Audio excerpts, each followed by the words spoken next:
Suspended Futures, the school discipline debate, is part of American Graduate Let's Make It Happen, a public media initiative made possible by the Corporation for Public Broadcasting. Good evening, I'm Jim Kircher. We all want a safe, healthy learning environment in every school, every classroom. And then there's that kid, possibly dangerous, maybe defiant, maybe just disruptive. What do you do? What do you do for the sake of the class? What do you do for the sake of that kid? We're here tonight to talk about that. The 9 Network, St. Louis Public Radio, and Focus St. Louis partnering in this town hall, because how we handle discipline in high school all the way down to preschool is being scrutinized, debated, criticized, and retooled.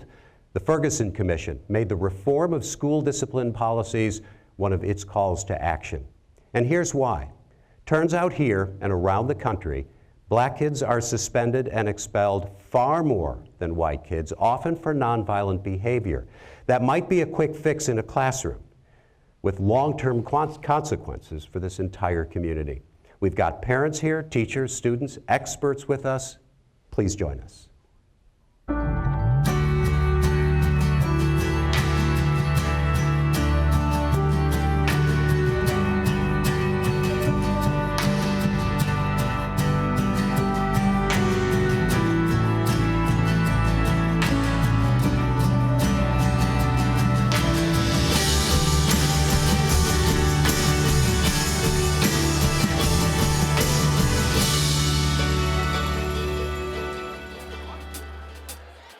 Talking about the trends in school discipline over the last 25 years sounds like how the nation was dealing with crime. Schools took a get tough, sometimes zero tolerance approach, not just on kids bringing guns to school or for violent attacks, but suspensions for things like tardiness, dress code violations, disruption, disrespect, and defiance. And more schools were turning kids over to the police for things that used to be handled in school or with parents. And maybe, yes, things have changed since we were in school. Society has changed. The rules of society have changed. We know that the days of a teacher standing in the classroom and yelling at students and getting their attention, they're over. While dealing with behavior varies from district to district, school to school, teacher to teacher, here's what jumps out: the so-called discipline gap. A nationwide study of the 2011-12 school year showed that Black students, Latinos, Native Americans, kids with disabilities were overall disciplined at far higher rates than white kids. It led off into me being out in the streets and just making bad decisions. Compared to other states, the discipline gap in Missouri was large. 27% of the Black high school students got out-of-school suspensions that year, about 7% of the white kids. But look at the elementary school suspensions. Just under 2% of the white kids were suspended that year, 14% of the Black kids. That was the biggest grade school racial disparity in the entire country. They're losing time in classroom. They're losing instructional time. St. Louis University professor Norman White is not just researching school discipline. He's working in 7 city elementary schools to develop better approaches. You know, if you only send somebody away and you don't give them a chance to learn, if you don't make that a learning opportunity, then how do I avoid this in the future? What you've done essentially is you've just set up a delay for the next time it's going to happen, because you really haven't counseled around it. You haven't worked through it. Some schools are employing practices that try rewarding good behavior before they punish bad. They're having students themselves work to resolve issues and disputes that lead to fights. And kids do have issues, especially those coming from economically and emotionally impoverished backgrounds, experiencing stress and trauma that can play out in the classroom, the playground, the cafeteria. Can't educate somebody who has these other needs as well, or you're not going to educate them well. Natalie Henderson was an elementary school principal in the city for 6 years. You know, we went to school to be teachers or to be administrators, not necessarily therapists. And so, but you have to become that, you know, to support the kids and the families. And while background, culture, socioeconomic status, mental health, they're all factors in the discipline gap, you've got to talk about race and bias. Is there evidence to suggest that if you and I are in the same classroom, black kid, white kid, acting like stupid kids in the same way, that you would be more likely to be punished or more severely punished than me because I'm a white kid? There's substantial evidence to that effect, and it's been found that black kids get those bad outcomes just routinely. For the same exact infractions. Districts tackling this issue are asking teachers and principals to examine their own attitudes. You know, where our mindsets are, what background we're bringing into the situation. And so it's not an easy, like, boom, we have it fixed. It's a process, and I think it's something most of us seems like we're working on. I'm a criminologist, and there's some people that have asked me, why would a criminologist be in schools worrying about suspensions? There's a substantial amount of research that shows that kids who have been suspended are much more likely to be the serious violent offenders as they've got when they get older. If we can't create success in schools for kids, we do that at a detriment.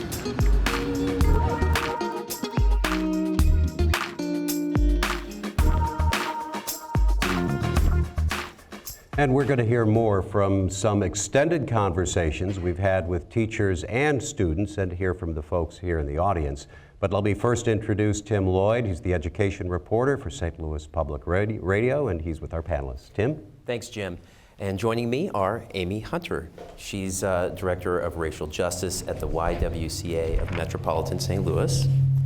Also, Karen Hall. She's Superintendent of the Maplewood Richmond Heights School District. And Luz Henriquez, an attorney with Legal Services of Eastern Missouri. Thank you all for being here. You know, as Jim just set us up, we've got a complicated issue on our hands to talk about tonight.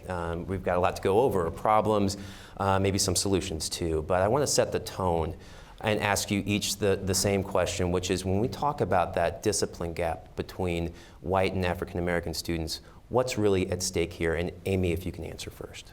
So I think language is really important. So the idea that we've created new language called the discipline gap might give us an impression that we want to discipline white students more instead of black students less. And so what we're talking about is educational equity. What we're talking about is bias that we see in an institution like education, and how does that play out, not just within our teachers, but our policies and practices. It's not by happenstance that this discipline gap is happening not just here in St. Louis, but across the country, that school is an institution that mimics the other parts of our society, like law enforcement and other places. So I don't think any of us are surprised by it. I think what we're working towards is figuring out how we can get better educational equity here in St. Louis. Superintendent Hall. Yeah, thank you. The first thing that comes to my mind when we have to discipline a child, or if they have to be out of school, is the loss of learning time. The loss of being in the classroom with their peers, to have those shared experiences. So discipline has this very negative connotation to it because of the way that it's been given out to students. Instead of sitting down and saying, this was a mistake that you made, we still care about you, this is the behavior that you should do instead, it's something that has been, and I will admit, in education in many areas, it's been abused. It hasn't been used as a learning tool. So we have to turn that around. We have to look at ourselves as educators, as professionals, and really think about who is benefiting from this. Is the student really going to understand what was the inappropriate behavior so they can be in that space to learn?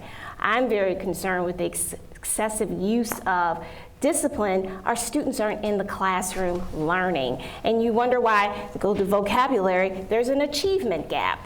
There's a correlation there. Who is at the bottom of that gap? So we need our students in school so they can learn. And Luz, what's at stake here? So when I think about what's at stake, I really think about my clients and what it means for my client to be out of school. And I know what the data shows, so I become immediately very concerned about the future of my clients, who are usually facing high poverty and trying to overcome trauma and other obstacles, and being placed out of an educational program is really only pushing them along that school to prison pipeline. And I think about, in a decade, where are they going to end up? So I really do think this is about our future. Superintendent Hall, you're doing some innovative things in Maplewood, Richmond Heights, but I want you to step out of that role just for a moment and talk about education in general. What is driving this disparity? Well, I always explain that schools are a microcosm of our broader community, unfortunately. And if you look in the broader community, some of the things that are happening to the young people, African American students in particular, you see a reflection of that in some of our communities. And you will see it in the schools. And now it's being called the school to prison pipeline. You know, it's the responsibility of educators to be completely cognizant of their behaviors and how they're approaching a discipline situation and not have these assumptions on how a child is going to behave. Yeah. Luz, you represent parents and guardians and families of people who feel like that perhaps the discipline policies that were handed out to their child were done so inappropriately. What do you see as being the major issues in how discipline is handed out to students?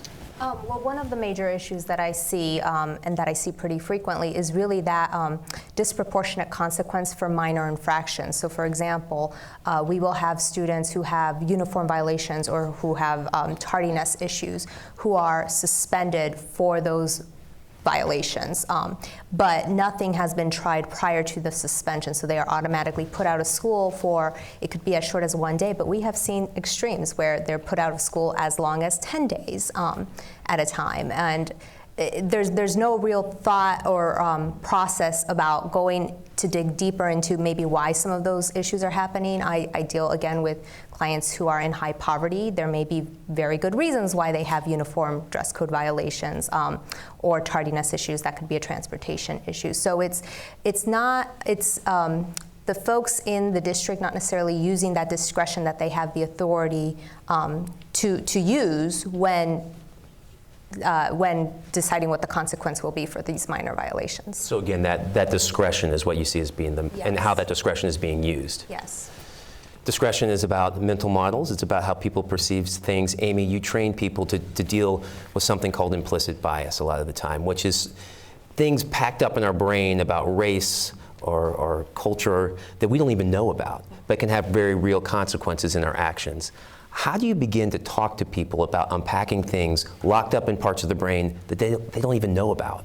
So I think this is where the data really comes into play. So I think that teachers have been such a special group of people for a very long period of time, but time did change. So Brown versus the Board of Education happened, and we used to have black parents drop their kids off to black teachers, and there was this fictive kinship, or that teacher was my sister. Explain what you mean by fictive kinship, too. Yeah, so fictive kinship just means that we are creating family. And when we are like, or in the same racial categorization, it's easy to imagine that. So it's easy to imagine that Karen is my sister, and less easy to imagine that you are my brother, right? Yeah. And so noticing that also happens in schools. So 90% of our teachers are white women, and our student population across the country is 36% children of color. And we haven't had a race conversation in education, meaning that teachers need additional support on being culturally competent outside of their own cultural norms, along with having good relationships with families, so that when that mom is dropping her kid off, that teacher understands that that's their kid too.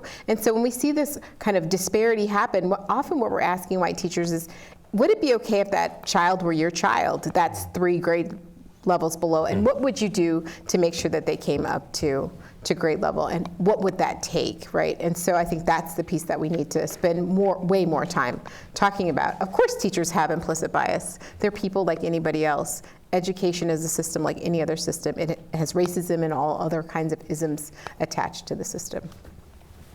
I know we've got folks in the audience. I hope you've got your questions getting ready. We're going to ask you to participate here in a moment, but we want to do something else first. The data from that UCLA study on discipline that we've been quoting, quoted in the opening piece, that's from a few years ago. Now, the most recent figures from the Missouri Department of Elementary and Secondary Education show that while the total number of suspensions may be down some since then, the discipline gap is still with us. The most recent figures for the state show that while African American kids make up about 16% of the public school population, they were getting 40% of the suspensions. Tim sat down with Missouri's Education Commissioner Margie Van Diemen in Jefferson City and asked her about those figures. I think it's very concerning, but I think the issue is deeper than just the discipline rates. I think what we need to look at is what's happening in some of those communities, some of those schools, some of how are our teachers being trained to go into those classrooms and deal with different kinds of situations. I think it's very concerning. How closely is the Department of Elementary and Secondary Education looking at suspension data specifically, and who in the department is responsible for looking at that data? So most of what's happening at the school level truly is a local decision, and what we know is that discipline looks very different in every school. And what is, if you're talking about disproportionality, we do run various reports on that, but it's really most effective when the building leaders themselves look at the disproportionality and try to understand why is this happening with this certain group. And let's stay there, because the department doesn't control what discipline policies are, and we know that there's wide levels of discretion within individual districts' discipline policies, let alone how those discipline policies play out at a building level. Do there need to be stronger standards for what constitutes certain kind of violations and what the consequences for those violations are in the state of Missouri? You know, I think again, we're seeing more and more knowledge about how zero tolerance policies work in some cultures and climates, not so well in others. And so, you know, I think that's something that the individual boards have looked at that said, you know what, zero tolerance policy is not effective for our school district, and they've tried to think and seek out other interventions. Are we there yet? We are not. But again, I still have some confidence in our local school boards that they're going to continue to make really good decisions for their kids once they're aware of the issue. Awareness of the issue is half of the battle, an acknowledgement of the fact that there is an issue. And I think for so long, many in our state have said there's really not an issue. I mean, if you would have asked 5 years ago about implicit bias, I think you would get a lot different response than you're getting today. Simply because of all of the really powerful discussion that's taken place in the last year and a half since the Ferguson. But back to this very specific question as to whether or not there need to be clearer state standards on different types of violations and what the potential consequences are for those violations. Are you in favor of that, or are you not in favor of that? I think we can establish the policies of what needs to happen on a statewide. The specific individual standards, I still believe that our local boards are most empowered to make the decisions for what happens in those districts. You brought up the Ferguson report earlier. One of the recommendations in that report, as you know, is to get rid of out-of-school suspensions for pre-K through third grade students. Is that something the state needs to take a look at? I know that the department can't itself put out that mandate, but is that something that the department needs to go talk to the folks, just across the street in the Capitol about putting together something legislatively? Yeah, I think our first step is to talk with educating our local boards and what that looks like and how that works. I think, again, the research is becoming more and more clear that to put a child out on the street after they're really, a lot of times when they're acting out, it's due to toxic stress, it's due to some of these overly cumbersome issues that they're dealing with. And so that is even more harmful for kids, and to put them out. But should out-of-school suspensions be given to students under third grade and under? No, I personally do not believe that they should be given out-of-school suspensions unless it's just something that absolutely, I mean, there are some safe school violations that are required by law. But if we're really looking at the benefit of the individual child, our children are much better served if they go into if it's that extreme, that they go into some kind of an intervention and not simply just put out on the street. A lot of educators I talk to, even those who are open and have thought about race, and I'm thinking in particular about white educators who have thought about race in very profound and personal ways, say it's difficult and it's uncomfortable. What can schools do to make a safe place where this conversation can happen, where a teacher isn't afraid of saying something wrong? Again, educate. And for me, it's really about the expression of walking in each other's shoes for a while. You got to be side by side. Talk will only get us so far, but it's really coming together to work for the common purpose that's going to break through those barriers. And to prepare for this event, the 9 Network and St. Louis Public Radio hosted a Twitter chat, an online discussion about school discipline.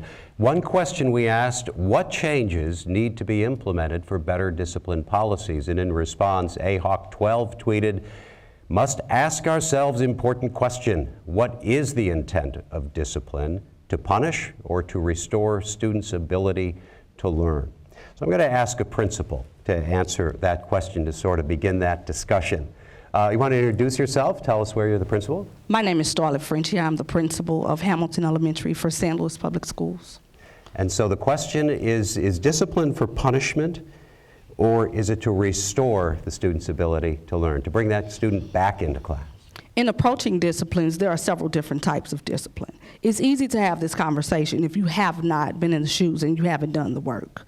In approaching discipline, there are type 1 offenses, type 2 offenses, and there are type 3 offenses. When you're dealing with those type 1 and type 2 offenses, the true attempt is to model for that child, to have conversations with that child, to conference with that child, and oftentimes you have to bring the family in, and it creates a conducive environment to educate children. In many instances, families are truly not involved, so there is a social, emotional piece that we have to address within the communities.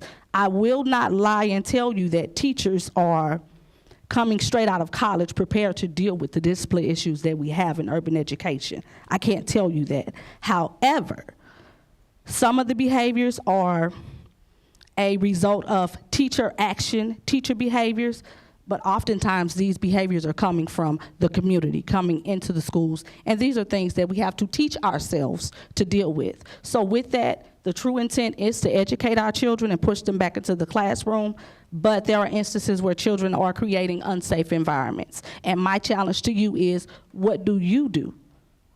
Your child is sitting in a room with a child that is creating an unsafe environment. Your hands are simply tied. Yeah, I think the points of view are different, whether it's your own child who's being disciplined or whether it's your kid is the classmate of the child being disciplined. Thank you for that, and thank you for that. And we got another comment here, Mr. Douthit. William Douthit, Managing Director, Education Equity LLC.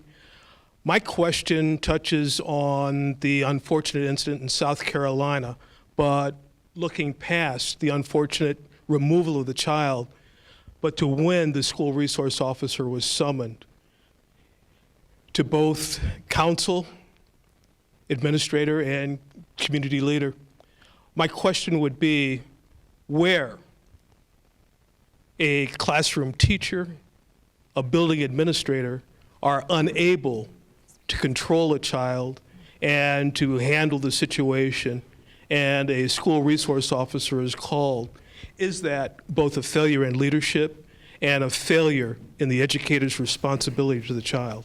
We can open that up to the panel, but also to the audience as well. So go ahead. Yeah, I think what's the most troubling is that we can't even imagine not punishing black and brown bodies in schools. Like, we can't even imagine that, right? So if education is a form of liberation, then, you know, poverty is not some new phenomenon in black space. We weren't once rich in this country, and then we lost everything. And so now we've got to endure what under-resourced schools might look like. I think what has changed is, you know, this is a conversation about controlling children versus educating children. That this is a conversation about, she had her cell phone out, so we might be able to justify a body slam of someone weighing about 120 pounds. You know, this is not about controlling children in schools. This is about educating kids in schools. And the idea that we're having this conversation really about control, what kind of policies are we going to put in place? What kind of systems are we going to put in place when one of these children is not doing what we ask them to do? What should the swift and quick punishment be? Well, let's go back to the question is, and somebody can help me here, in administration or principal or superintendent, what are the steps involved? I think that was the question. When does the school resource officer come in? Or what's the proper procedure here? Just for a second, at my kid's school, there is no school resource officer, and kids have their cell phones out all the time. and they get a demerit. They get after-school suspension. Nobody comes to get them, and nobody demands. So I'm just saying, like, how we treat black kids in school, like the fact that we're having a conversation about what we should do when they do not submit is where race conversations, where bias comes into play. I have a hard time thinking that if that had been a wealthy white child, she would have ever been slammed, that would have ever happened. If we can get Superintendent Hall in, Yeah, and to speak directly from a school perspective, I feel it was a failure to, just as Amy was saying a moment ago, to have such an excessive response to a student. We have an SRO. We have a gentleman there, but our whole approach is to have that individual a part of a positive climate and culture, not to subdue, not to be a threatening presence. If anything, we're trying to model that the law enforcement officer is a part of the community and you will have a relationship with him. It can be a positive relationship. It could be a supportive relationship to the family. It should not be just control, a negative response all the time. And as a superintendent, I was appalled by seeing that reaction. It's like hands off. They're not, I gave a warning, okay, call the SRO. That's not taking ownership of the climate, of the culture in the classroom and in the broader community. It's about relationships and fostering a safe space for all students. I think we've got a law enforcement point of view, do we? Oh, sorry, go ahead. If you stand up, there we are. Go ahead, sir. Hi, my name is Lieutenant Perry Johnson. I'm the commander of Juvenile Division for St. City Police. I have 12 detectives and 2 sergeants that work for me, and I have detectives in the schools. So to comment on that, we have to look at why he approached that child like that. You have to examine what was going on in that officer's mind. The schools and the police department have to draw the line in the sand on who's going to handle what within the schools, and that's fine. But we have to look at how that situation was approached. None of my detectives, I don't believe for one instant, would approach that situation like that. The child was obviously in some type of crisis. There was something going on there that was beyond what we could comprehend at the time.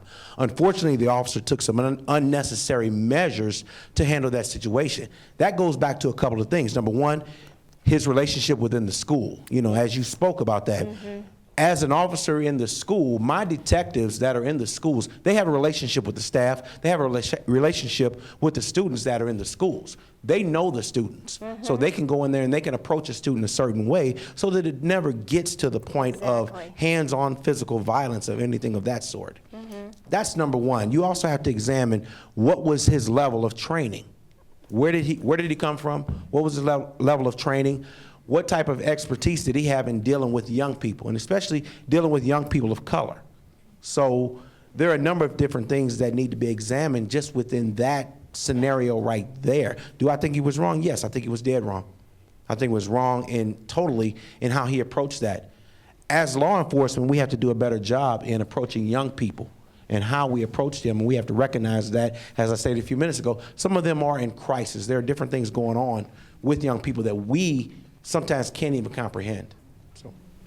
One of the things, and I want to hear a lot more from teachers, because as I said, I think a lot of us, everybody sort of viewed that from perhaps a different perspective. I'm not sure anybody, unless I'm mistaken here, feels the action was justified, but it's an interesting, there's a lot of interesting questions there. But one of the first things we wanted to do, actually we knew we had to do when we decided to dig into this issue of school discipline, was to talk to the folks who are dealing with it firsthand every day.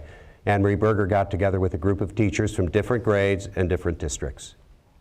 The reason why we're here is we're talking about school discipline. As educators, what comes to mind when you think of it from your point of view? I kind of think about the differences between a punitive justice system and a restorative justice system, and how a punitive justice system really doesn't change student behavior. When you initially asked that question, I thought the way that discipline is working now is almost a gateway to another kind of institution. One where the door is locked and you don't get to push them open. Have any of you been involved, having a student that had to be suspended from your classroom? Absolutely. That's got to be a really bad day at work. Yeah, I mean, it's not ideal. No. I mean, yeah, it's certainly if it's a kid that you reported that behavior and then that behavior is what got them suspended, it doesn't feel good. When you suspend a kid, that you're telling them that their behavior is unfavorable, and if they do that behavior impulsively, you're telling them that their natural behavior is not welcome in the classroom. And then you're suspending them, so they're getting further behind on instruction no matter how much homework you send home. Because, again... And they can't catch up. I mean, it's harder for a student when My they're out kids of school. typically, I try to give them every opportunity to catch up, especially if they're suspended. You're one. But I can't say that for every teacher in every building that has this sort of problem. I don't know that they can catch up. Well, in the classroom, what are your biggest challenges? What are your biggest challenges when it comes to discipline? Is it resources? Is it support from administration? What do you need, Sharon? I think the parent support, when you come from a home that is structured, you have discipline consistently throughout the home. When you come to school, the transition is easy. But when you come from a home and you don't have the discipline, it's hard for you to transition. That consistency piece is necessary for a successful school. And so in the classroom, we suffer because a lot of students will say, call my mother. Can you get my mother? And it's like, so we don't have, the reinforcement is not there. What do you need to get the parents more involved? Or is that out of your control? Sometimes it's out of your control because, like someone said, they work a couple of jobs. So they're leaving one job, going to the other to make sure that they have food on the table. So for me, I just pick up the phone and call them because I'd rather call them every single day versus suspending them. Some of these children are struggling with trust issues themselves. I mean, they've been let down many times, and so I try to remind myself of that when a child is, upset or whatever, and I just keep thinking he's trying to use me as breaking his trust too. And at the younger grade level, I feel like they respond better with positive comments, not like, you were doing that right. They do so much better when you're like, I loved how you did that. That was so great. And it can be something so minor, but it might change their whole attitude the rest of the day around if they just hear something positive, because it could be the first positive comment they've heard all day. There's a difficulty, I think, with matching intentions and outcomes. And so the intention is to provide a discipline-filled classroom so that young people can learn and that sort of thing. But the outcomes oftentimes can be detrimental to some of the very young people that you're intending to help. And we see this in a number of different ways, particularly with African-American young people and African-American young men. This is a place where I'm very aware of the fact that I'm a Latin teacher, because I'm not held to kind of the same standards in terms of state testing and things like that. And I think a lot of teachers who teach the core subjects just feel so much pressure to really use all of the class time productively that it can be really difficult to find that time for relationship building. One of the things that needs to change or be addressed is the behavior of the students. Try to change the behavior of the student. But you kind of also have to work with the teacher, and maybe for some teachers, it's change the mindset of the teacher and how they approach the student. Is that something that's possible? Is that something that a lot of teachers recognize that maybe they should approach it differently? It's something I know Maplewood's been working on is do a lot of work around mindsets, growth and closed mindsets, and learning about our own mindsets and where we are. And a lot of work also around equity. Where our mindsets are, what background we're bringing into the situation, what presumptions are we having that my life experiences are affecting the interaction with the student. And so within this, we're actually, and I think as a teacher, it's really weird, but we're seeing our students as people, as real people, and honoring that. So it's very less authoritative of you must, but respecting them and having those conversations and having those dialogues. Is that part of that uncovering individual biases that people may or may not know that they have themselves, and that is hard to try to accept, I judged. That's a hard journey to have as an adult, realizing that this kid's doing something that's upsetting me, and it's just kind of who they are. So this could possibly be my issue and not their issue that they have to fix. You mentioned the growth mindset and the fixed mindset. And when you have policies and procedures, people in a fixed mindset disregard those policies and they still do what's comfortable for them. And sometimes you have to come out of your comfort zone to reach out to some of these students. When there is a different culture or when there's differences that present these behaviors. And even in the kindergarten level, some of them come in not having any schooling. This is the first time that they have structure. This is the first time that there's rules or boundaries, and they're in front of 20 other students. Kindergarten, it's just like teaching things that they maybe have never even heard or seen at home. Like, I hated school, but I always told my parents, oh, I'm gonna be a kindergarten teacher. Growing Why? up.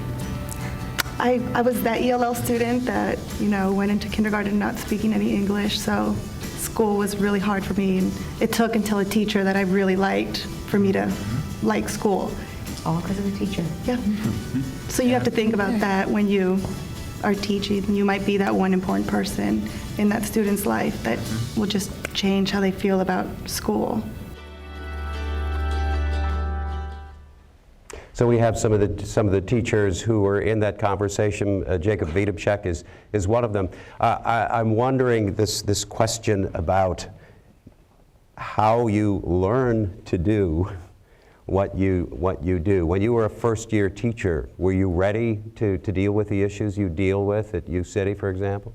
No, absolutely not. And I haven't been in the game that long, but I don't feel like I've actually completed learning anything. But I think I made a decision to try to find an alternative to stuff that would upset my students further. So if they're doing a behavior that challenges what I feel like the classroom should look like, and I remove them from there, they come back more angry than they were initially. So of course there's those safety situations we were talking about where I don't have a choice. They have to be removed from the classroom for an extended period of time. But other than that, I really try to build relationships. And I really chose, it's going to make my job easier if I have a relationship with the kids and everyone has a positive experience in my classroom. If I kick a kid out and he gets suspended, he's not happy, I'm not happy, his friends in the class are not happy.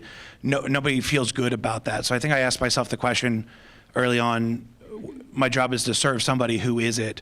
I get paid, so it's certainly not me.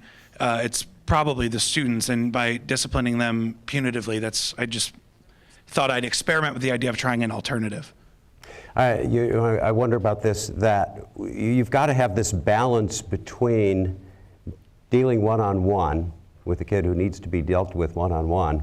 And it's sort of like you're going to leave the 99 to go after the stray, or do you remove the bad apple because he or she's going to spoil the whole bunch? And I know it's not that extreme, but it does sort of get the sense where you've got to balance that idea of how much time can I put into this, and what's going on with the rest of the kids in my class. Yeah, absolutely. I think that's the discretion we were talking about. That's my job to figure out, is this behavior mild enough that I can sort of address it, nurture that student's anxiety at that time, and still keep teaching. And 9 times out of 10, that's the case. Only about 1 out of every 10 times do I actually have to pull that kid out in the hall and say, wait here for a minute, let me get them going, I'll come right back. Typically, I can nurture that relationship with the student and keep them in the classroom and keep them learning. I wish I could say that was the norm. I don't know if that's the norm yet, but I know I have a lot of people in my building who want to get there. So we've got somebody from, I think, from an after-school program, after-school coordinator.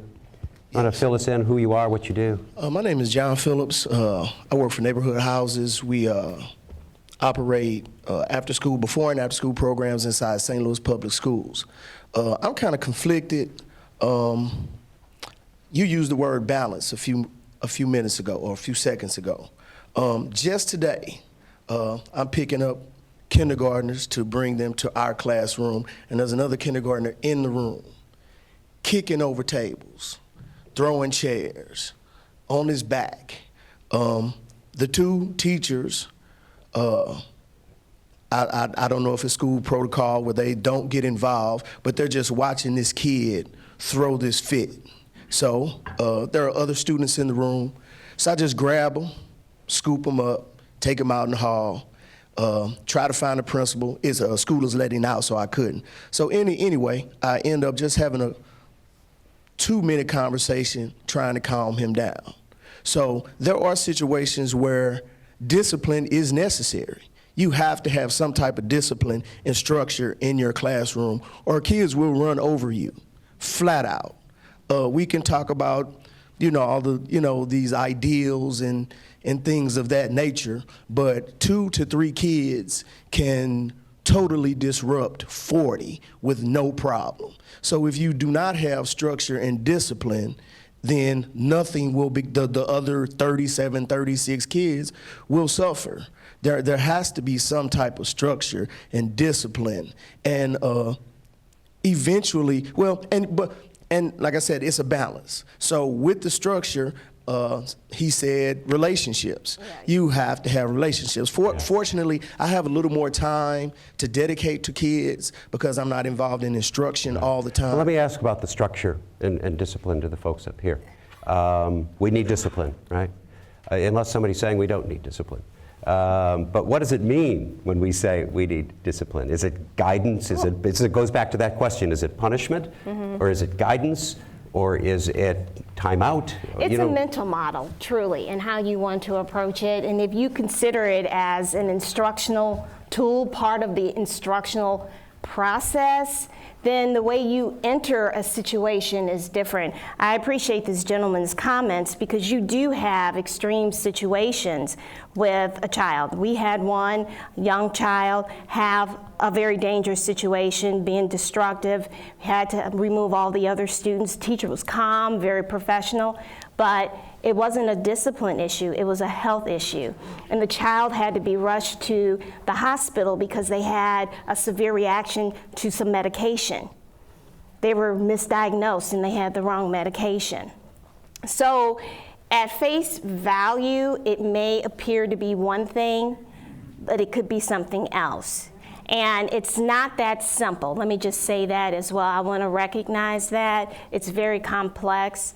In my role, though, as the superintendent, the leader of an organization, I believe we must create a safe environment, a loving environment, an environment in which it fosters relationships with our students and our families. One program that we have to meet that need is our home visit program. It's pre-K through 12.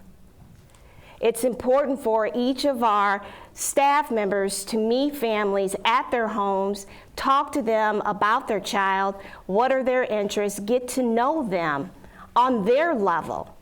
You can't do anything unless you have a relationship. We talk about soft skills, but you can't do anything unless you trust somebody. I've got a question. Steve, we'll get to you eventually. I know we will. But let's go here first. My name is Christopher. I work for the Parents as Teachers National Center, and I'm a parent educator in the Normandy School District. And she actually kind of made my point for me. Kind of our job is, when we do go on the home visit, is to guide the parent on what is discipline.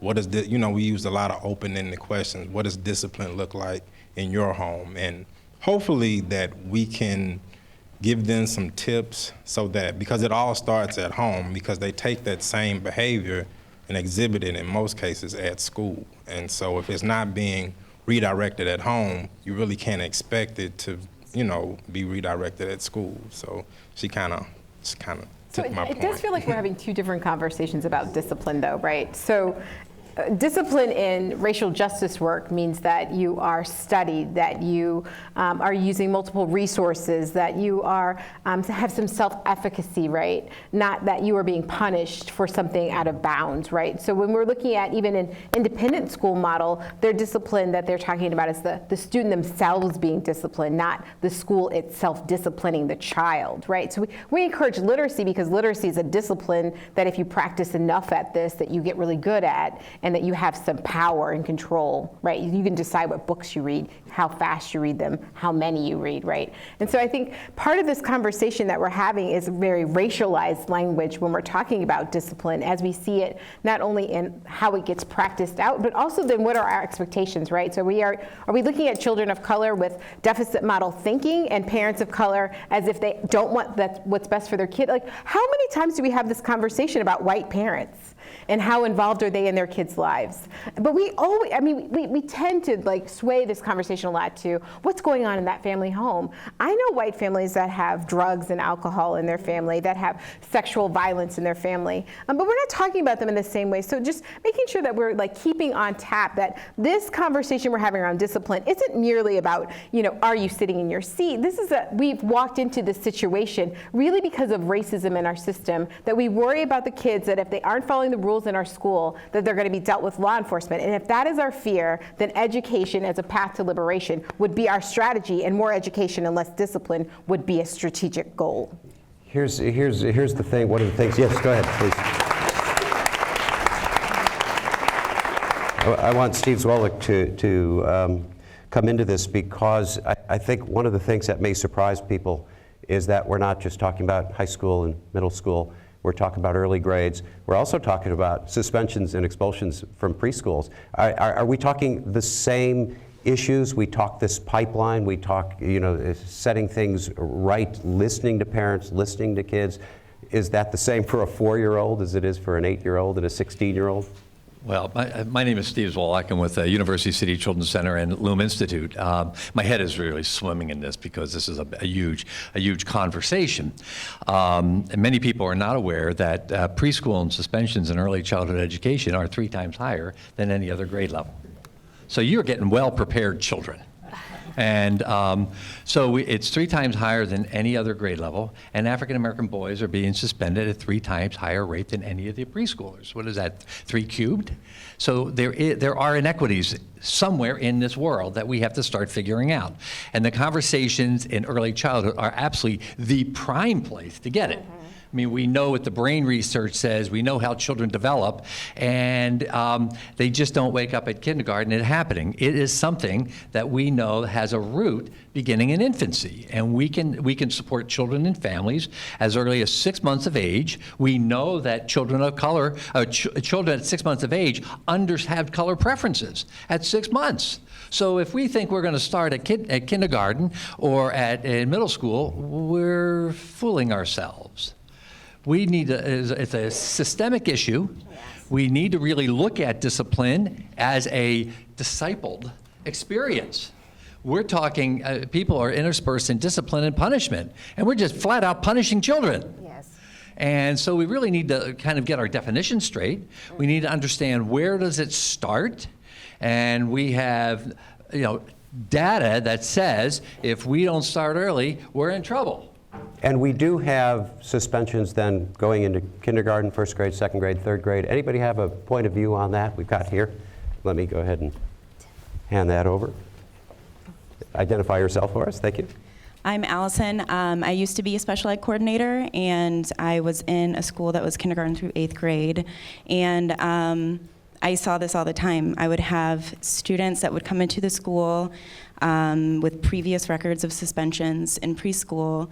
And I mean, I remember one in particular who had a lot of behavioral outbursts, had a lot of difficulty with staying still, doing these things that are very natural.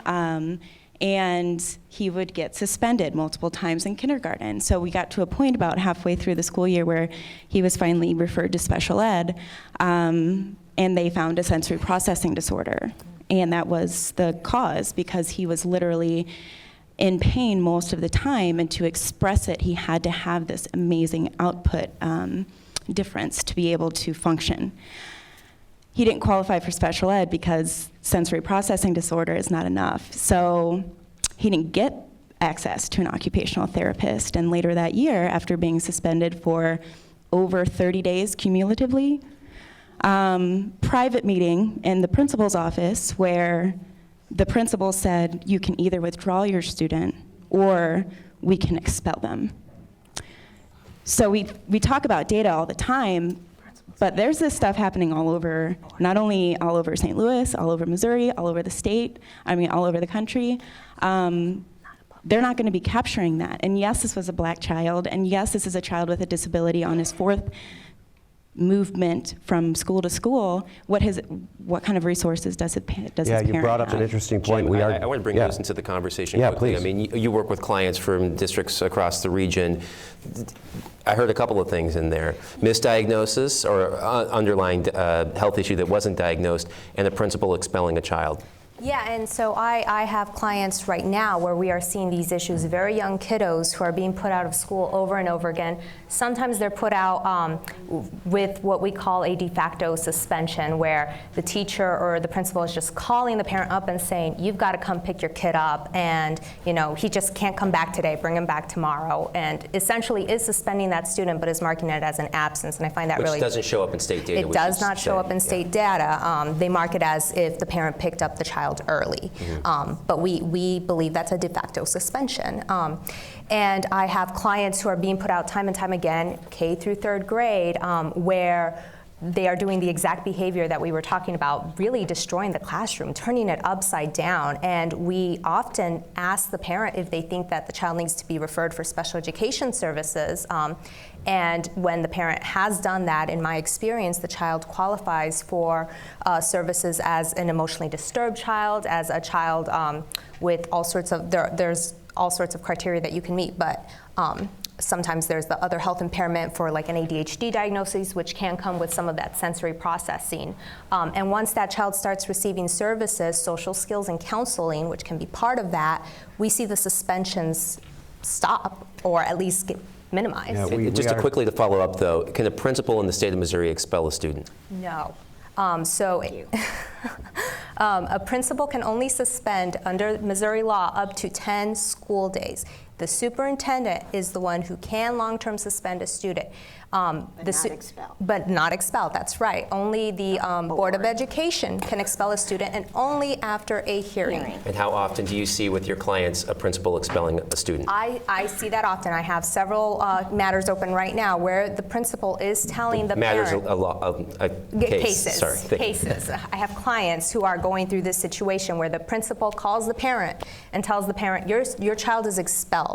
Well, that's a term of art, and parents understand that to mean their child cannot come back to school. And so when they call me and they tell me this, I say, well, did you have a hearing before the Board of Education? No. Process. Yeah, exactly. There are certain procedures that come with expelling a student. You can't just say a student is expelled.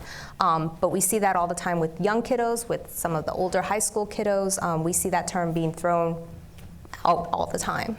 We've got a comment in the audience. Go ahead. Tell us who you are. I'm Jeremy Kane with the Gene Slade's Boys Club of St. Louis. Like the gentleman said before, as an after-school program, we kind of have more opportunities to really build those relationships with each kid. So when we're working with a child that's experiencing a discipline issue, we have the opportunity to really keep an eye on that kid and provide the structure and the discipline when they're doing things that disrupt a learning environment.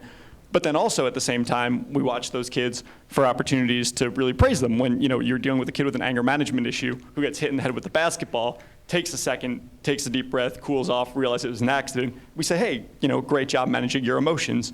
So how do we take that sort of a model and sort of share the proactive, positive reinforcement on a large-scale systemic basis? I imagine in your experience, you learn a lot about kids. I mean, that they're teaching you a lot about who they are, how they act, how they think. Oh, absolutely. I mean, the way that all of us process and react to negative things in our lives, you get to see, in real time with kids, because it's maybe the first time that they're, understanding that I may be in pain, but this is an accident. Nobody is at fault. I'm upset, but, it doesn't mean I need to lash out. Right. We're going to hold on for a minute. We know from our American Graduate efforts that the importance of a caring, consistent adult, any of you guys, and the difference that one adult can make in a kid's life. We do have a story, and we're going to take a few minutes to take a deeper look into one student's experiences. Now, this was a student whose problems started in grade school, behavior that got her suspended. She talked with Anne-Marie Berger about where she was heading and how she got to where she is now. Recently, Taranae Mooring went back to visit her high school, Lift for Life Academy, in downtown St. Louis. I am so proud of you. Not surprised, but definitely proud. She graduated from this charter school last May. This is still my home. You feel like this is still a safe place for you? Right.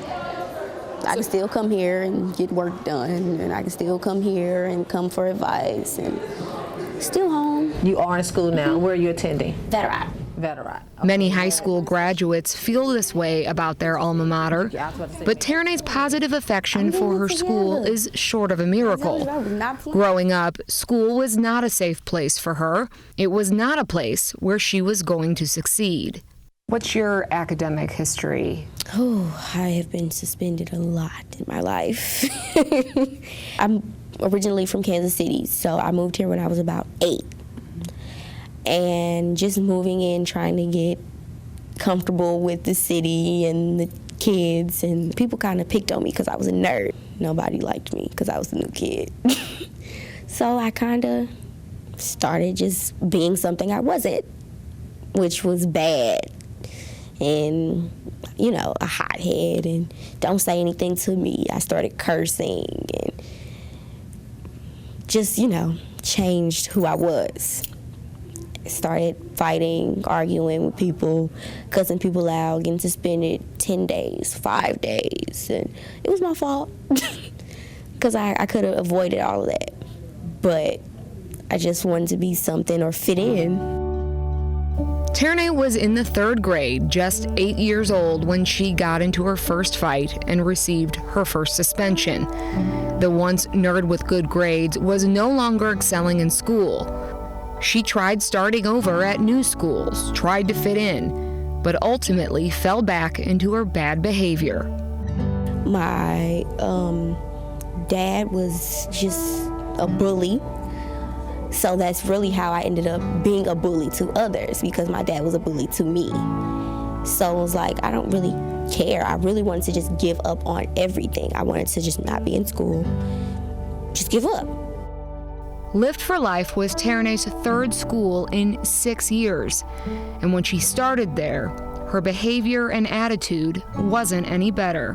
What would happen with her is that mouthy, disrespectful, and talking back to the teachers. Dr. Catrice Noble is Deputy Director at Lift for Life Academy. And I didn't realize she was trying to fit in. Actually, she was more of a leader because other girls followed her. So she continued to lead, in a negative direction.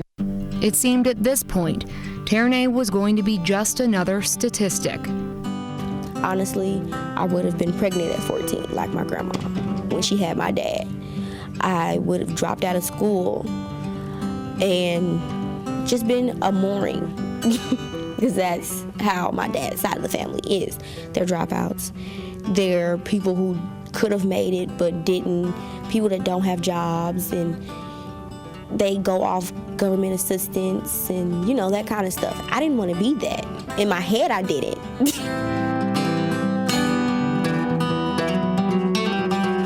What would have stopped you from doing this? What did you need? I needed guidance. I needed someone to tell me, you don't have to be like that. I know that you're not like that. So it's definitely something that motivates you internally. Right. It took Catrice Noble to actually pull me to the side in her office, that's not you. I see you, Ternay, and I see what you can be.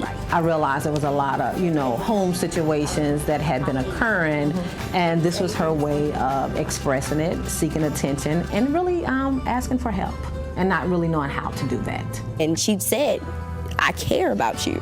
That's the only reason I would pull you to the side and say something to you. Academics is ultimately why we're here, and we want to definitely see you strive. However, it's the whole child. How do we fill these gaps that are going to inhibit them if we don't? And I cried, of course, but it took her saying she cared about me to change my whole entire image.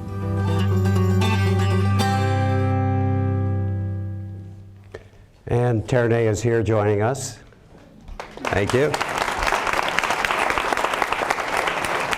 How tough of a journey has that been for you since 3rd grade? Since 3rd grade, well, I have grown so much. Ternay has now graduated, of course, the first of her family.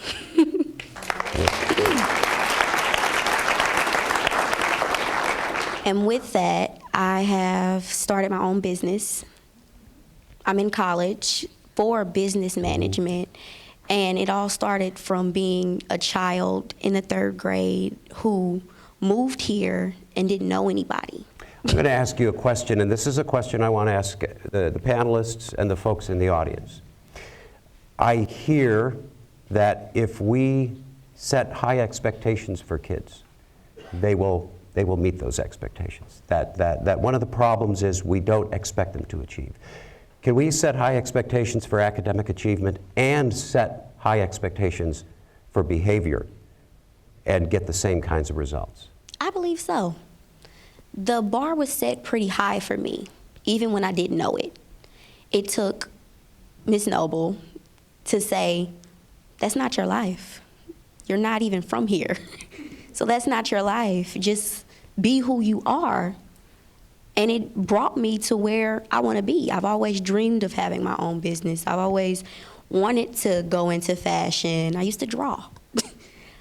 And it took having that bar set so high for me to actually see the bar. Mm-hmm. Well, let me ask the folks on the panel. Am I mixing apples and oranges here when I talk about setting the bar high for behavior as well as for academic achievement? To me, my immediate response is, well, you can't have one without the other.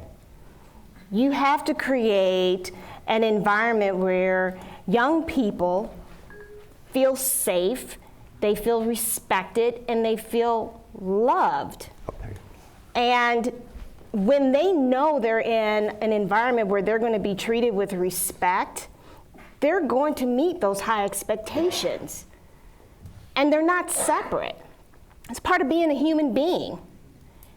You know, you can't treat someone less than and then expect them to do well in school if you don't feel someone's going to respect you. No one wants to be treated like that. And just because they're children, we shouldn't expect that of them. You know, I know just from talking to teachers and administrators in Maplewood, Richmond Heights, you've done a lot of training in this area just recently. Mm-hmm. Take us through that process a little bit. I mean, how were you able to help? Even in the package we showed about the teachers talking about discipline in their classrooms, that was your teacher that said it can be tough to recognize these underlying biases. Mm-hmm. How did you begin to help your teachers unpack those? Well, it's been an interesting journey. Mm-hmm. You know, as a district, we've gone through a major transformation in the past 15 years.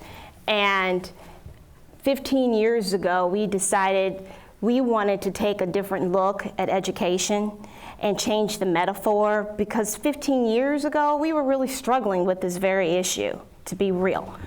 And we wanted to honor the dichotomy of our community, which is racially and economically diverse. So back then, 15 years ago, we said, okay, our mission and vision is going to be a different approach. Intermittently, we have had explicit professional development. We've hired people throughout the years that are very high mission, felt comfortable talking about social justice issues. But nothing has been consistent in terms of providing that guaranteed understanding support for teachers. Because this is about looking at it on the systems level, not just on an individual level. I take personal responsibility for that. Mm-hmm. That's my role. Mm-hmm. And so when I came into this position, I wanted to be explicit. I wanted to be consistent. I wanted us to have an understanding truly of equity, what it means for us, and how we are going to have the piece where we're going to have this rich educational supportive environment and high rigor, because they go hand in hand. But you're one district in a region, just in St. Louis City and County, that has more than 20 school districts. Mm-hmm. How do you begin to export that kind of attitude across the St. Louis region? But I think that's what we ask for as a community. Yeah. So as an African American parent, there isn't a great school to send my kid to. It's picking a poison So if there was a school that all the African Americans are achieving well at peer to their white counterparts, we'd all send our kids to that school. And that's what we should all be striving for. Not if you move here, if you can afford to move here, then your kid might be treated a little bit better, but really not if you're black in this community. And so, I mean, it's almost like we have to reimagine, like this should not be unique that there's a white teacher at a school with kids of color that can talk about what bias and his own, cycle of race or other ways that we push kids out. At what point do we make school welcoming to students? And particularly students of color, because I think it's pretty welcoming to some white students, not all white students, because if you have any of the other isms, right, you're a girl that's too smart, you're LGBTQ, poor, whatever, right, that we figure out that these institutions in particular that have our children, we're not talking about a place for adults, we're talking about places for kids. When we flip that number for suspension and expulsion rates to expel and suspend 40% of white boys in a school, I bet we could figure out some strategies on how to do this different. And if that's what it takes for our mental model, then let's flip it and change it. Let's go to the audience, go ahead. My name's Dennis Trask, and I've worked as a school counselor for a number of years in schools in the region. And one of the things that I think is important for us to be aware of is that when the model school counseling program is fully implemented in schools in Missouri and St. Louis and around the nation, discipline cases go down, test scores go up, kids and families have a lot better experience. So I'm going to advocate that we think about utilizing school counseling and school counselors as the professionals they are to be the architects of social emotional learning and a whole host of other great things as we try to address this very complex issue. Let me ask this question, because we've mentioned it, but we haven't really addressed it, and that's the availability of resources to do the things that districts would like to do. How big of an issue is that? Huge. I mean, how many times do black kids, are they perceived as being hurt or needing some therapy versus just being bad? So I mean, when we put resources and we deal with children as if they are people, our results are always better, and we use culturally competent social workers in spaces that make sense, not just with children, but with teachers. It works out better for everybody. Mm-hmm. Go ahead. Good evening. Brittany Gray, community organizer. So yes, our schools are greatly under-resourced, especially in our black communities. And we can't just act as if one resource is going to do it, right? We have to take a holistic approach, which is why districts like Maplewood, Richmond, or Jennings are doing better, because they understand the intersection of all the ways that our students need to be handled and met. And earlier when we were talking, there was this comment about how children naturally behave. Children naturally move around. Yeah. Right? Children naturally like to do things. So are we creating school environments that are allowing them to be natural and learn? Well, that's always a question, are we suspending kids for being kids? Right, exactly. And that's, we're going to need a microphone over here. Sure, one more thing.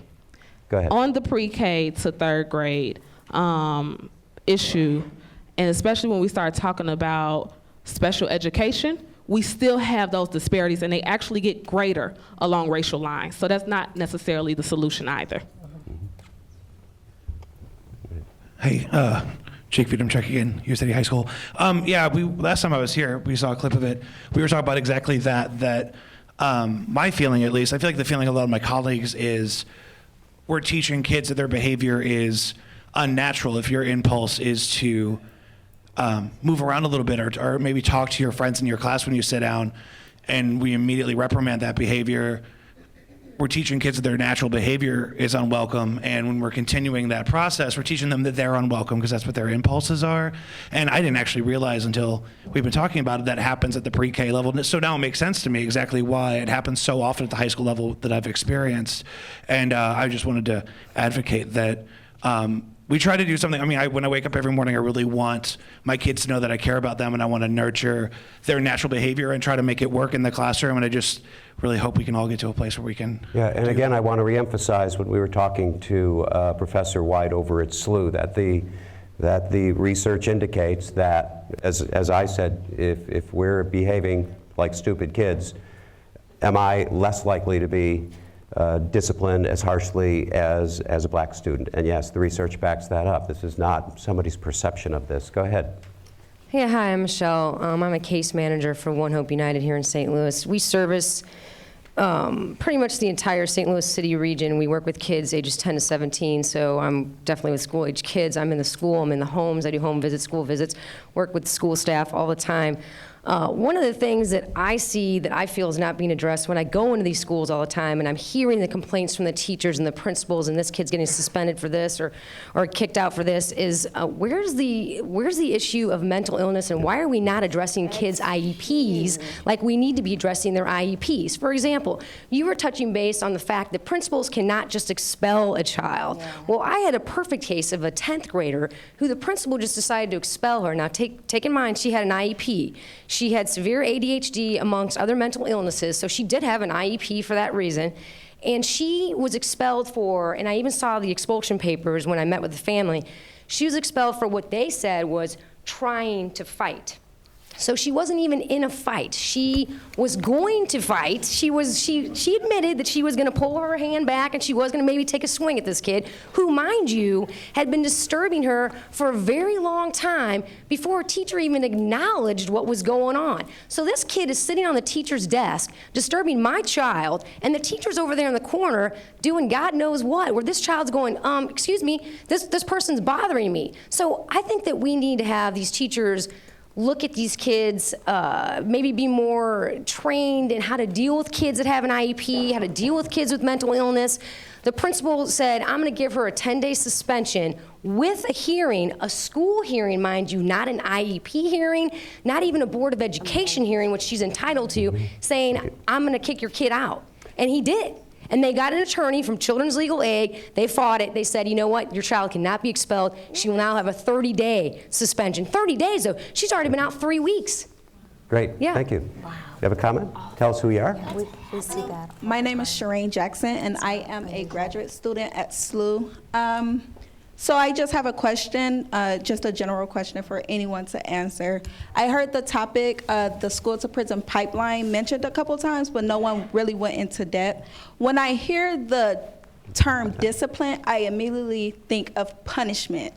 Why is it that we punish students within the schools, but yet when they go into the juvenile justice system, it's to rehabilitate. It's never to punish. So why do we wait until these youth get into the justice system to say, okay, maybe there's an underlying problem, underlying background to this student's behavior? Let's go ahead and talk about that. If somebody can address the school-to-prison pipeline and maybe perhaps what some of the research is or some of the reality is on that.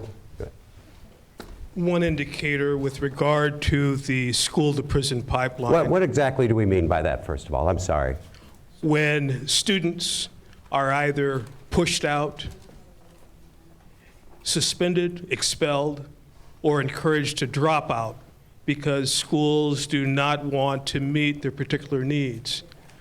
Specifically, to refer each of you to a leading case, current case on point, PB versus Pastrick, filed by the Southern Poverty Law Center against the New Orleans Recovery School District, where they were able to reach a consent judgment as a result of the failure to provide special education services, disparate discipline of both ELL, English language learning students, minority students, particularly Black and Latino, where the disparate treatment within that district was greater than that within the rest of the state of Louisiana. So again, where a district fails its primary duty in public education to be able to educate all children, absent those, great need. We also have what's being called the criminalization, which is a tendency to, within schools, to turn kids over to police. Well, again, the discipline has often been said to be the faucet to the school-to-prison pipeline.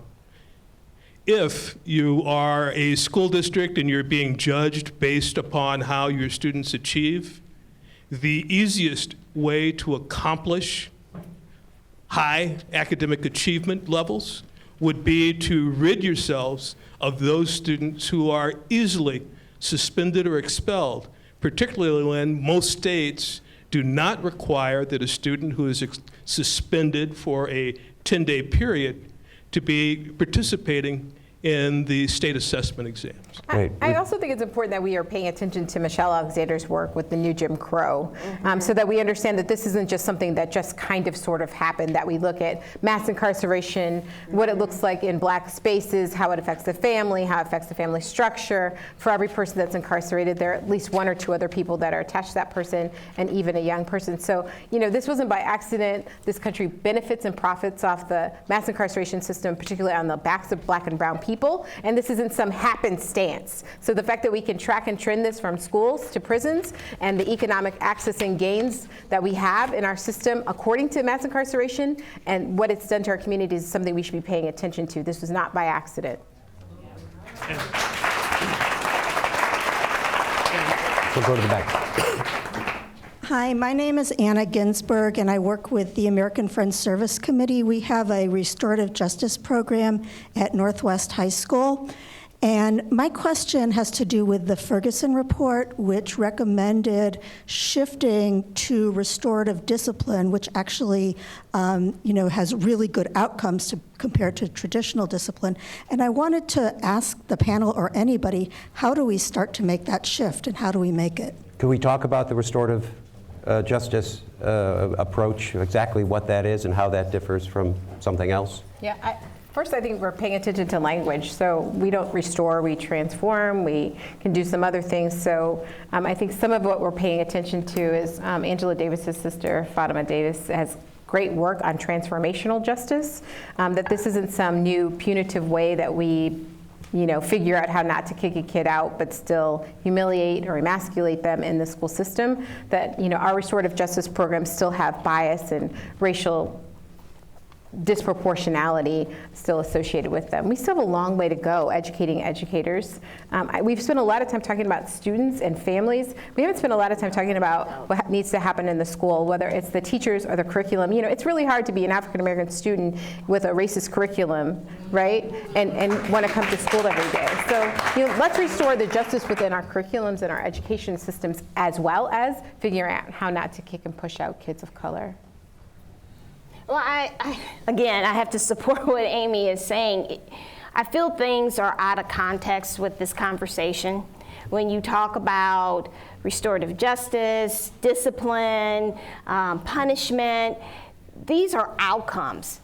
And if educators focus on what happens, the antecedents, really being more reflective and skillful, and working with students, these are human beings, they're not cattle. We're not just moving them around. We need to take the time to have a better understanding of what's causing the behaviors. And we need to look at ourselves, and that's what one of my teachers was talking about in terms of his journey. How am I behaving in my space with my young people? I'm thinking this is an issue because I'm annoyed. So when we talk about discipline, who's benefiting from this? Is this about helping the student? We have to have courageous conversations around our behavior. Our behavior is, we're projecting something out, and when we own our biases, we all have them. Everyone in this space has a bias, one form or another, but you need to be aware, why is this an issue in this space? Sir, go ahead. Hi, my name's Dave Lapp, and I'm older than most of you people here, and my experience in school was back in the 50s, college, early 60s, whatever. But I was kicked out of school when I was in high school. I was kicked out for, charged for knocking out the captain of the football team. And I had to leave school. I went from, went from one school to losing a semester. I went back to Beaumont High School. I graduated from there in 1957, graduated from St. Louis University in 1961, one time in the Navy, and also graduated later on with the GI Bill from Washington University. But going back, I think the worst thing that could happen to a young kid today, I tutor right now and helping kids with reading problems, but I can see these kids today when they lose time out of school, that's a whack in the head. That's not a discipline problem. That's, to me, that's a crime. Yeah, So, I just wanted to put this out there. So there is a statute under Missouri law that my office believes really requires an alternative education be provided to long-term suspended and expelled students. And the statute says that a long-term suspension or expulsion shall not relieve the state nor the parent of the duty to continue to educate that child. And really, we interpret that as even if a child is long-term suspended or expelled, you don't just send them off to nowhere land. There has to be some form of an education provided in that interim time frame so that they don't lose that time. Let's do one more quick comment. Go ahead. Hi, I was also suspended when I was in high school, actually, and it was very devastating for me because high school was the only place that I had structure. I didn't have a lot of structure at home. I was going through a lot of family issues, a lot of abuse, and things like that. And I was actually suspended because of a domestic violence situation. My boyfriend had attacked me, and in an effort to get out of a chokehold, I had bit him. And because I caused bodily damage, I was suspended for that. And I was even told by the resource officer that I could face criminal charges for doing so. And basically my question was, when did we decide to start criminalizing behavior in schools? When did that choice get made versus just suspensions or detentions or even calls to families? I did a great TED Talk called Lucky Zip Codes that talks about housing laws and how we changed the language from housing to schools to in our criminal justice system. So when we look at how the systems are feeding into each other, that's what we're really paying attention to. And that's when we started, right? So when we started figuring out how we could get people from certain communities and housing to be forced out of their housing spaces and how we could apply those laws into our criminal justice system and schools, all those systems feed into each other together. That's why it matters. That's what we want to change, the whole system, not just a teacher, not just a principal, not just a school. And from my perspective, in the 90s, when the zero tolerance piece came into the scene, everyone just went, they went overboard. And depending on your zip code, it was interpreted a certain way. And we're talking about silly behaviors, but it was zero tolerance. And that's when things, in my opinion, I've been in the business for quite a while now, when things really became criminalized. Clearly, we're out of time, but I want to come back for some closing thoughts. I mean, clearly, this is a complicated issue. This is systems on top of systems. This is mental models, legal questions. But everyone here, I think, would like to hear one thing that they could walk away with. Maybe it's another problem that we should be thinking about. Maybe it's a solution. So I'm going to ask each of you, and starting with you, Amy, what's one thing you want folks to walk away with? I want folks to remember that when babies are born, they're brilliant. And so what we do with them once they get here is up to us. And I don't think people go from being brilliant to not brilliant. So it's our job as a community and definitely in the educational system to remind them of their inherent goodness all the time. And we treat people as if they're acting out as if they are sick, and then we go to heal them, not punish them. And that we work together and ask more questions of why and make it something that we're proud of.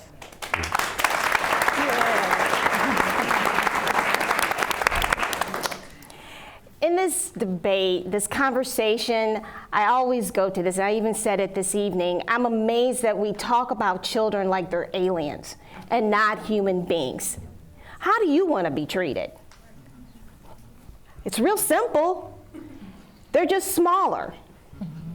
And they haven't lived life enough. Young man with after-school program, you were talking about how they need the skills. They need to be taught. It's not all about academics. It's also the social emotional. I know a lot of adults that don't understand or practice empathy. So why are you going to punish a child? That's pretty high level empathy. and to apply it and to calm yourself down when something happened on the playground? I mean, that's common sense. When we engage in this debate, they are children. They are in our care, and we have to be patient, we have to be persistent, and we must love them.